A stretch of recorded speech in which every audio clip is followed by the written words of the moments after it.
हरतालिका तीज के दिन फुलेरे का दर्शन करें। फुलेरा किस तरह से बनाया जाता है, ऐसी पत्ती लगाना चाहिए, कैसा फूल, हमको ये प्रश्न कल यहाँ से जाने के बाद आ चुका था सीहोर के ऑफिस में। और उसके बाद हमने पंडितों को कहा था कि एक फुलेरा तैयार कर रखें और उस फुलेरे का दर्शन सभी को लाइव कराएं, जिससे घर पर या मंदिर में आप शिव जी की जब आराधना करें तो उसके ऊपर फुलेरा बंधा होना चाहिए। जैसे ये शिवलिंग आपने बनाया बालू रेत का, मिट्टी का, जो शिवलिंग का निर्माण करा है, उस शिवलिंग का निर्माण करने के बाद में आपके मध्य में जब आप शिवलिंग बनाते हो घर के अंदर हॉल में या मंदिर में, तो ऊपर कोई कुंडी वगैरह लगी हो, पंखा लगा हो, उस पे से रस्सी बांध कर लेकर आकर इस फुलेरे को इस तरह से शिव जी के ऊपर लटकाया जाता है। इसको फुलेरा कहते हैं। ये भगवान शंकर का अखंड सौभाग्य देने का फुलेरा होता है, जिसको माता पार्वती जी, उमा, कात्यायनी देवियों ने इसका स्मरण किया। एक गोल होता है, गोल, चौकोर, तिरछा, जिस तरह से भी बनाना हो, पर शिव जी के ऊपर नीचे शंकर भगवान होते हैं। ये थोड़ा ऊंचा, जिससे पूजन भी आराम से हो जाए, इसको ऊंचाई की ओर लगाया जाता है, जिससे भगवान, जैसे अपन जलाधारी लगाते हैं, उसी तरह से इस फुलेरे को लगाया जाता है। तो इस फुलेरे में कहीं ना कहीं पत्तियों को भी लगाना चाहिए। माला के साथ में कोई आम की पत्ती हुई, अशोक की पत्तियां हुई, उसका भी स्मरण इसमें आता है महाराज, उसका भी स्मरण। जैसे भगवान देवाधिदेव महादेव का शिवलिंग का जब दर्शन हो गए सबको फुलेरा का, अरे जम के तो बोलो, हो गए ना। और जितने लोग आस्था पर सुन रहे हैं, जितने लोग फेसबुक यूट्यूब पर सुन रहे हैं, अगर आपके स्मरण में फुलेरा नहीं हो तो उसका दर्शन अवश्य करिएगा। शिव मंदिर में अगर जलाधारी भी लगी हुई है तो जलाधारी से फूल बांधकर नीचे की ओर लटकाना चाहिए, पर लटकाना चाहिए, फुलेरा बनाना चाहिए।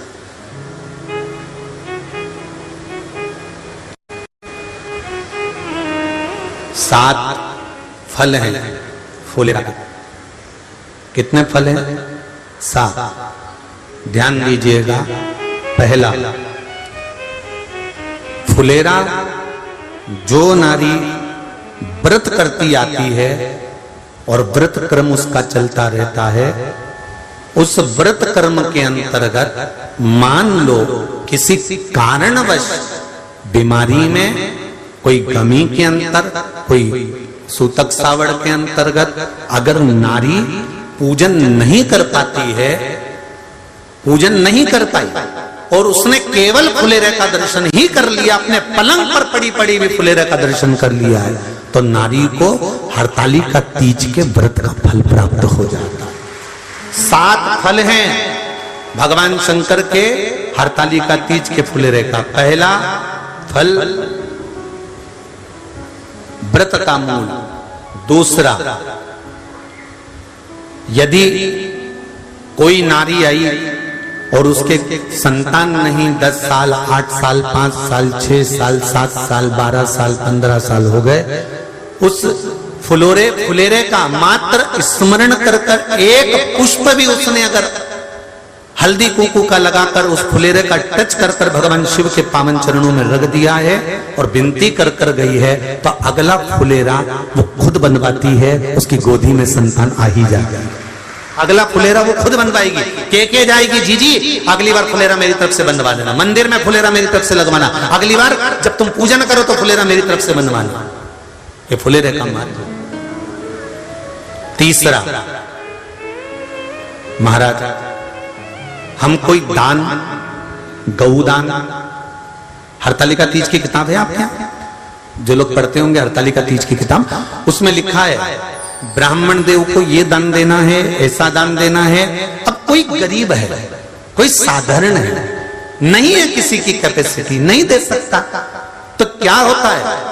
तो कहा हम गौदान नहीं कर पाते, हम स्वर्ण दान नहीं कर पाते, हम वस्त्र दान नहीं कर पाते, हम मुद्रा दान नहीं कर पाते, हम अन्नदान नहीं कर पाते, हम ये सारे दान अगर नहीं भी कर पाते हैं तो शिव महापुराण की कथा कहती है तीसरा फल फुलेरे का है कि मात्र फुलेरे का दर्शन स्पर्श कर लेने से सारे दानों का पुण्य फल प्राप्त हो जाता है। यह तीसरा फल फुलेरे।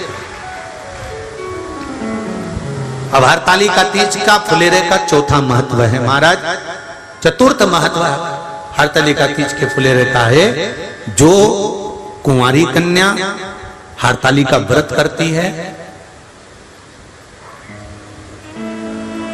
पहली बार जो हरतालिका तीज का व्रत करती हैं या हरतालिका तीज का उद्यापन कर देती हैं या किसी कारणवश शरीर ऐसा नहीं रहा कि बिना पानी के नहीं रह सकती, तो 2 बूंद अगर उन्होंने पानी भी पी लिया है या कोई कारणवश एक कुछ गलती हो भी गई है तो मात्र फुलेरे का दर्शन कर लेने से वो गलती शंकर स्वीकार कर कर उसको क्षमा कर देते हैं। ये चतुर्थ भाव के अंतर्गत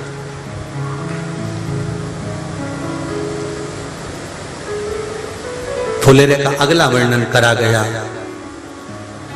महाराज शिव तत्व की ओर, शंकर भगवान की ओर। हम ना काशी जा सकते हैं, हम ना सोमनाथ जा सकते हैं, हम ना किसी स्थान पर जाकर एकांत में भगवान शंकर का स्मरण कर सकते हैं। मान लो हमें एकांत में बैठकर शिव की भक्ति करना है, किसी मंदिर में किसी देवालय में जाकर भक्ति करना है, तो फुलेरे का मात्र दर्शन करने से, पूजन स्मरण करने से उस भक्ति का फल भी हमारे खाते में आ जाता है। और फिर अगला आखिरी का जो वर्णन किया गया है वो कहा गया कि पार्वती मैया गुफा में जाकर भगवान का भजन करती थी, शिव का स्मरण करती थी और फिर अपनी सहेलियों के साथ बैठकर शंकर का स्मरण करा, जिसका फल पार्वती को मिला। तो कहा हम ना किसी गुफा में प्रवेश कर सकते हैं, ना हम किसी गुफा में या जंगल में जा सकते हैं। इस फुलेरे के नीचे शंकर भगवान की जब अर्चना करते हैं, आराधना करते हैं, हरतालिका तीज के दिन फुलेरे के नीचे हम भगवान शिव की पूजन करते हैं, तो हमारा वन में किया गया भजन का फल ही हमको प्राप्त हो जाता है। ऐसे फुलेरे का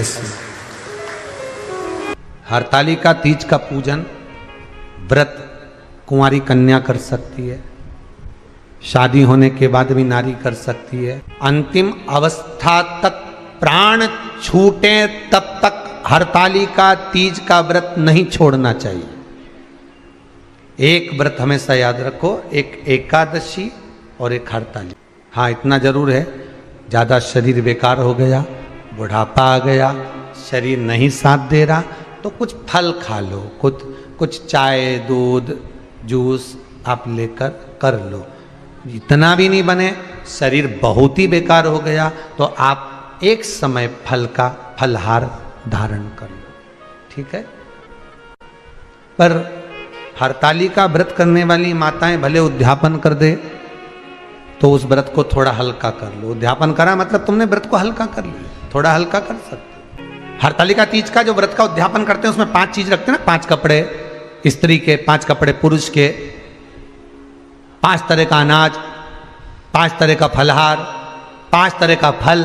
तो 5 तरह का जो फल रखाता है हरतालिका तीज के उद्यापन में, दुनिया के लोग उस 5 तरह के फल को केला गिन ले, पपीता गिन ले, मौसम्बी गिन ले और अनार गिन ले, संतरा गिन ले, सब कुछ गिन लेते हैं, पर उस 5 तरह के फल में धतूरे को नहीं गिनते। पर शिव कथा में वर्णन आता है, हरतालिका तीज के उद्यापन में लिखा हुआ है सबसे पहले 5 फल अगर गिनना है तो उसमें पहले धतूरे को गिनो, क्योंकि शंकर को वो प्रिय होता है, शंकर उसको स्वीकार कर लेता है। और धतूरा शंकर भगवान को क्यों चढ़ाया जाता है उसका प्रसंग आपको पहले भी कहा, आज फिर कहते हैं। धतूरा जब हम भगवान शंकर को समर्पित करते हैं तो हमारा कोई कार्य अटक रहा होता है, जिस कार्य को बार बार एग्जाम में बैठ रहे हो, बार बार परेशान हो रहा है, बार बार इंटरव्यू देने जा रहे हो, नहीं हो रहा, एक बार धतूरे को हृदय से भगवान को प्रेम से, करुणा सागर मेरे शंकर को दिल से एक बार वो धतूरा भगवान से विनती कर कर उसको चढ़ाओ तो सही, भगवान तुम्हारा कार्य सफल कर देगा। पर दिल से चढ़ाना, हृदय। हरतालिका तीज की पूजन करने वाले को चाहिए कि बालू का, मिट्टी का शिवलिंग बनाना चाहिए। फुलेरा जो बनाया गया है ऊपर शंकर जी के ऊपर लटकाने के लिए, टांगने के लिए उसके नीचे शिव, पार्वती, गणेश जी की सुंदर बालू की मूर्ति बना लेना चाहिए, पार्थिव लिंग का निर्माण कर लेना चाहिए, शिव की आराधना करना चाहिए। जो फल आपके पास में हो शंकर को समर्पित करना चाहिए, पूजन करना चाहिए, आराधना करो। सबसे पहली पूजन हरतालिका तीज की प्रदोष काल के अंतर्गत हो जाना चाहिए, शाम के समय पर। प्रयास करा करो प्रदोष काल के समय पर पहली पूजन हो जाए तो ज़्यादा अच्छा। पर लोगों की आदत रहती है कि 8 बजे तक, 8:30 बजे तक, 9 बजे तक पहली पूजन करें, फिर दूसरी आराम से, फिर तीसरी, फिर आराम से, फिर चौथी। तो ऐसा सब अपने अपने हिसाब से। पर शास्त्र रीति कहती है कि प्रदोष का जो समय होता है, प्रदोष काल जो होता है, शाम का जो समय होता है, उस समय पर हरतालिका तीज की पहली पूजन हो, जिससे आपका स्मरण चित्त शंकर भगवान में उस घड़ी, उस पल, उस क्षण में आप शिव के हो जाएं और शंकर आपका हो जाए। हाँ, अगर किसी के आने में देरी हो, कोई आ नहीं पा रहा है, बहुत देरी हो रही हो, तो हरतालिका पूजन व्रत वर्णन करता है कि शिवलिंग का निर्माण, पार्वती जी की मूर्ति का निर्माण, गणेश जी का निर्माण और फुलेरा जो बनाया हुआ है, ये प्रदोष काल के पहले बनकर तैयार हो जाना चाहिए। प्रदोष काल के अंतर्गत फुलेरा नहीं बनना, फुलेरा पहले बन जाना चाहिए। और बहुत विशेष बात ध्यान रखिए हरतालिका तीज की, कि शंकर जी का जो अपने स्वरूप बनाया है, पाटे में, थाली में, चौकी पर, चौरंग पर जो स्वरूप बनाया है, वो पहले नहीं रखना है। पहले क्या बांधना है? फुलेरा। पहले फुलेरा बांधिए, उसके बाद उसके नीचे शंकर जी को रखिए। कई अब जो हरतालिका तीज का पूजन करते हैं तो उनके लिए हो गया, अब दूसरे के लिए भी सुन ले। जो नारी हरतालिका तीज का पूजन नहीं करती, व्रत नहीं करती, साधना नहीं करती, उसके लिए भी कहा गया कि आप अगर ये व्रत नहीं करते हो तो एक कार्य जरूर करना, कहीं पर फुलेरा बंधा हो, हरतालिका की पूजन हो रही हो, 5 मिनट 10 मिनट निकालकर अपने आसपास के किसी पौधे में से पत्तियां लेकर या पुष्प लेकर, 5 वृक्ष की पत्ती या 5 वृक्ष के पुष्प लेकर शंकर भगवान को जब पूजन हो रही हो, 5 मिनट माताएं जब पूजन कर रही हों, तब आप भी उस पुष्प को, उस पत्तियों को शंकर को समर्पित कर सकते हो। ये नहीं चढ़ा सकते तो 5 फल नहीं चढ़ा सकते तो 5 कुछ भी पुष्प आदि का आप शिव को समर्पित कर दो। पर क्यों चढ़ाया जाता है, किस लिए चढ़ाना चाहिए? तो कहा कन्या स्त्री अगर मान लो हरतालिका का व्रत नहीं करती, पूजन नहीं करती, आराधना नहीं करती, तो वो कन्या, वो नारी, वो स्त्री, वो पुरुष कार्य तो बहुत करेगा, दुकान भी 4 चलाएगा, व्यापार भी बढ़ाएगा, पर संपदा को जोड़ नहीं पाएगा। 1 रुपये कमाएगा, 1.25 रुपये खर्च वाला काम चलेगा। हस्त नक्षत्र में जो तृतीया पड़ती है, हस्त नक्षत्र के अंतर्गत जो तृतीया का महत्व कहा गया है, वो संपदा को बढ़ाती है, मनोकामना को पूर्ण करती है। इस नक्षत्र के अंतर्गत जो तृतीया आती है, वो मनोकामना को पूर्ण कर कर चली जाती है। इसलिए शिव की आराधना के लिए प्रथम मान्य हस्त नक्षत्र में किया गया दान, हस्त नक्षत्र के अंतर्गत तृतीया के दिन किया गया पुण्य, हस्त नक्षत्र में तृतीया के दिन किया गया श्रृंगार, हस्त नक्षत्र में तृतीया के दिन करा गया अपना सुंदर सिंदूरा, भगवान का आनंद, 5 तरह के वस्त्र, 5 तरह के स्त्री के वस्त्र, पुरुष के वस्त्र, 5 तरह का फल, 5 तरह का अनाज, ब्राह्मण को बुलाकर ब्राह्मणी के साथ आप या तो ब्राह्मण से उद्यापन करवाएं या फिर आप स्वयं भी करते हैं तो शिव को समर्पित करके ब्राह्मण और ब्राह्मणी को भोजन कराकर वो भाग प्रदान करें। यही हरतालिका तीज के उद्यापन का वर्णन आता है। सुंदर भाव से हरतालिका माता आप सभी की मनोकामना पूर्ण करे। हर हर महादेव।